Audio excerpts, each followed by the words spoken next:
আসসালামু আলাইকুম। Easy life drop এটার কাজ কি এবং নিয়মটা আমি বলে দিচ্ছি। ইজি লাইফ ড্রপ ডক্টররা প্রেসক্রাইব করেন শিশু বাচ্চাদের ক্ষেত্রে। শিশু বাচ্চাদের খাবারের নিয়মটা অনেকেই বোঝে না, তো সেই ক্ষেত্রে আমার ভিডিওটা করা। আপনারা সবাই এই বাচ্চাদেরকে খাওয়ানোর ক্ষেত্রে হিসাব করবেন প্রতি কেজিতে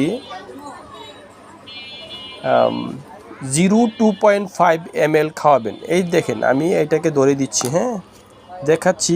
এই আপনার এইটুক খাওয়াবেন প্রতি কেজিতে। এই যে দেখেন, আমি এটা যেভাবে হাতটা ধরছি, আপনি এইখানে লেখাই আছে 0.25 ml। আপনি ওই হিসাব করে কেজিতে খাওয়াবেন। এবং যেমন আপনি ধরেন 5 কেজি হয়েছে, সেই ক্ষেত্রে আপনার 1.25 ml খাওয়াবেন। হ্যাঁ, আপনার এটা প্রতি কেজি হিসাব করে আপনাকে খাওয়াতে হবে। অবশ্যই এটা খাওয়াবেন প্রতিদিন রাতে একবার করে খাওয়াবেন ভরা পেটে। আর অবশ্যই আপনারা ডাক্তারের পরামর্শ নেবেন। আসসালামু আলাইকুম।